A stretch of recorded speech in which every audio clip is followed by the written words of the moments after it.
നമുക്ക് രസകരമായൊരു ചോദ്യം ചോദിക്കാം. LDF വന്നാൽ ആരാവും മുഖ്യമന്ത്രി? പിണറായി വിജയൻ.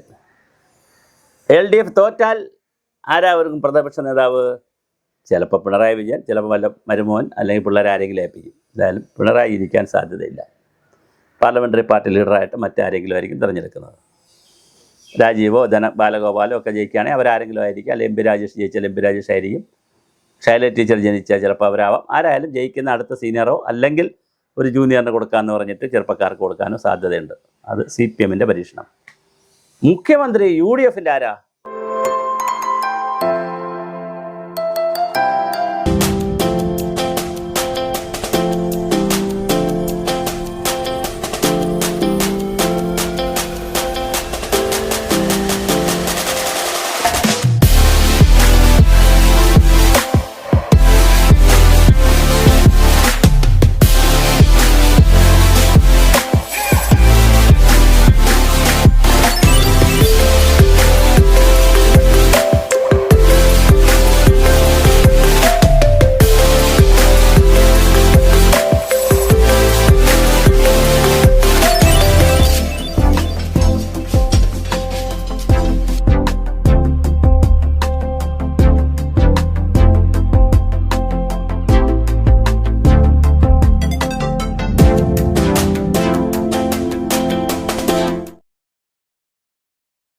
സാധ്യതകൾ എന്നാ പിടിച്ചോ. ഇന്നത്തെ നിലയിൽ നയിക്കുന്നത് പ്രതിപക്ഷ നേതാവാണ്. സാധാരണ ജനാധിപത്യത്തിൽ പ്രതിപക്ഷം അധികാരത്തിൽ വന്നാൽ ആരാണോ പ്രതിപക്ഷ നേതാവ് അവർ തന്നെ മുഖ്യമന്ത്രിയാവും. ഇതാണ് ഒരു ജനാധിപത്യ രീതി. അങ്ങനെയാണ് കേട്ടുകേൾവി. പക്ഷേ ഇത് നിങ്ങൾക്കൊരു ചുക്കും അറിഞ്ഞൂടാ. ഇത് പാർട്ടി കോൺഗ്രസ്സാണ്. അവിടെ അങ്ങനല്ല. അവിടെ കഴിഞ്ഞ തെരഞ്ഞെടുപ്പിനും അതിനു മുമ്പ് ഉമ്മൻചാണ്ടിയാണ് എന്ന് എല്ലാവർക്കും മനസ്സിലായിരുന്നു. പക്ഷെ കഴിഞ്ഞ തെരഞ്ഞെടുപ്പിന് ആരാ നിങ്ങളുടെ സ്ഥാനാർത്ഥി? മുഖ്യമന്ത്രി കഴിഞ്ഞ പിണറായിയുടെ 10 വർഷം മുമ്പുള്ള തെരഞ്ഞെടുപ്പിന് ആരാ നിങ്ങളുടെ സ്ഥാനാർത്ഥി? ഉമ്മൻചാണ്ടി മുഖ്യമന്ത്രി കഴിഞ്ഞതിനുള്ള ആ ടൈം കഴിഞ്ഞുള്ള തെരഞ്ഞെടുപ്പിൽ ആരാ നിങ്ങളുടെ മുഖ്യമന്ത്രി? ആരാ നിങ്ങളുടെ നേതാവ്? എന്താ നിങ്ങളുടെ പരിപാടി?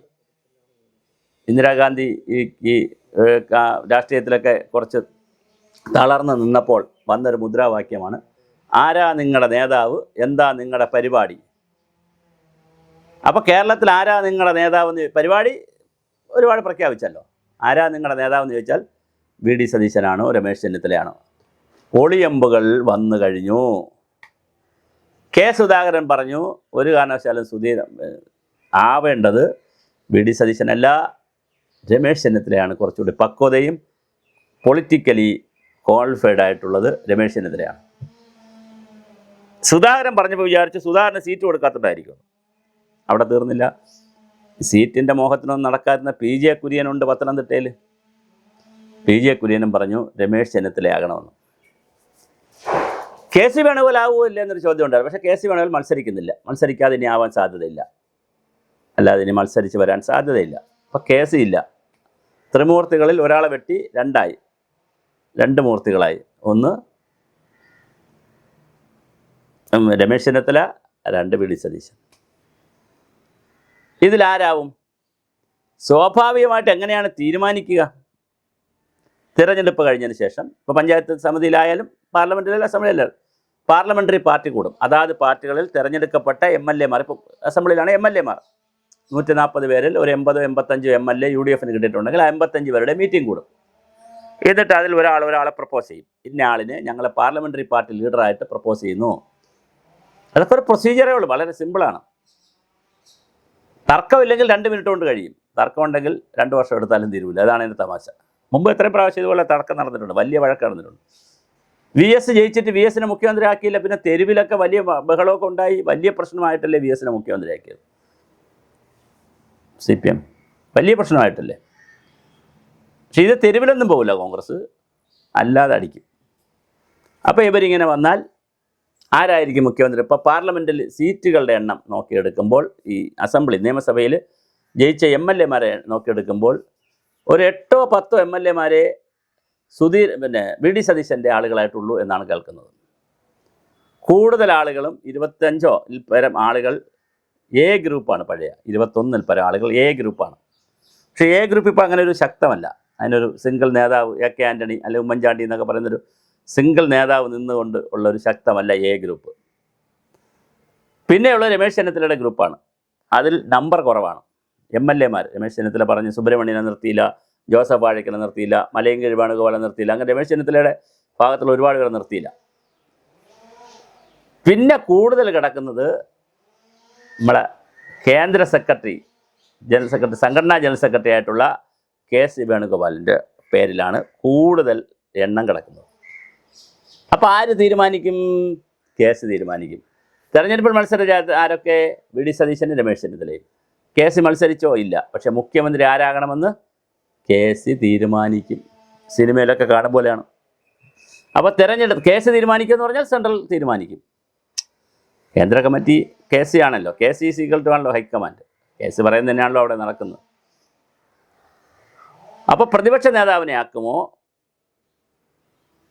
രമേശ് ചെന്നിത്തലയാക്കുമോ? രാഹുൽ ഗാന്ധി അടക്കമുള്ള ആളുകൾക്ക് VD സതീശൻ്റെ നേതൃത്വത്തിലാണ് തിരഞ്ഞെടുപ്പ് നടക്കുന്നു എന്നുള്ളത് കൊണ്ട് ഒരു താല്പര്യമുണ്ട്.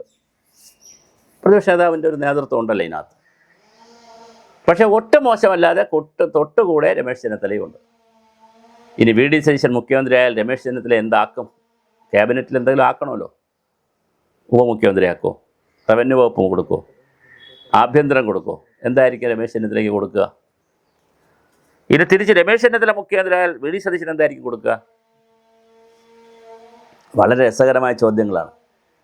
ഇതിന് ഉത്തരം കിട്ടണമെങ്കിൽ മെയ് 5 വരെ കാത്തിരിക്കണം. മെയ് 4 വോട്ടെടുപ്പിൻ്റെ എണ്ണം കഴിഞ്ഞ് മെയ് 5 രാവിലെ അറിയാൻ പറ്റും.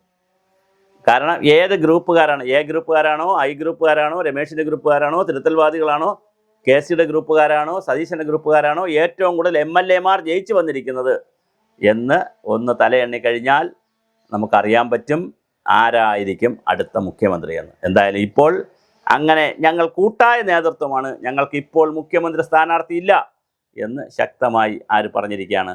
എല്ലാവരും പറയുന്നുണ്ട്. രമേശ് ചെന്നിത്തല എൻ്റെ ജ്യേഷ്ഠനാണ്, ജ്യേഷ്ഠ തുല്യനാണ്, സഹോദരനാണ്, സീനിയർ നേതാവാണെന്ന് VD സതീശൻ പറയുകയും ചെയ്യുന്നു. VD സതീശൻ എൻ്റെ അനിയനാണ്, എങ്കിലും പ്രതിപക്ഷ നേതാവാണ്. അപ്പോൾ ആരാണ് മുഖ്യമന്ത്രി എന്നുള്ളത് ഞങ്ങൾ പിന്നെ തീരുമാനിക്കും തിരഞ്ഞെടുപ്പ് കഴിഞ്ഞതിന് ശേഷം. പക്ഷെ അപ്പോഴും ഒളിയമ്പുകൾ വന്നുകൊണ്ടേയിരിക്കുന്നു. സുധാകരൻ തുറന്നുവിട്ട ഒരു ഭൂതത്തെ PJ കുര്യനത് ഏറ്റെടുത്ത് PJ കുര്യൻ തുറന്നു വിട്ടിട്ടുണ്ട്. ഇനി വരുന്ന ദിവസങ്ങളിൽ ആരായിരിക്കും മുഖ്യമന്ത്രി എന്നുള്ളതിനെ സംബന്ധിച്ച് നല്ല രസകരമായ ചർച്ചകൾ നടക്കും. തിരഞ്ഞെടുപ്പ് കഴിഞ്ഞാൽ പിന്നെ ബൈറ്റോട് ബൈറ്റായിരിക്കും. എല്ലാവരും രംഗത്തിറങ്ങും. ആരാണ് മുഖ്യമന്ത്രി നോക്കാൻ. ഇതിനിടയിൽ തിരുവഞ്ചൂർ രാധാകൃഷ്ണൻ, KM മുരളീധരൻ, അങ്ങനെ വളരെ സീനിയറായിട്ടുള്ള നിരവധി നേതാക്കളും മത്സരിക്കുന്നുണ്ട്. അവർ മുഖ്യമന്ത്രി ആയില്ലെങ്കിലും വളരെ പ്രധാനപ്പെട്ട മന്ത്രിസ്ഥാനങ്ങളിൽ അവർ ജയിച്ചാൽ അവരുമുണ്ടാകും.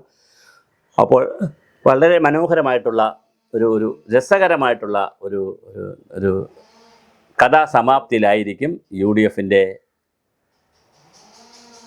മുഖ്യമന്ത്രി സ്ഥാനാർത്ഥിയെ തീരുമാനിക്കുക. അതിൽ അടിപൊളിയായിട്ട് നായകത്വം വഹിക്കുന്നത് നമ്മുടെ ആലപ്പുഴയുടെ സ്വന്തം KC.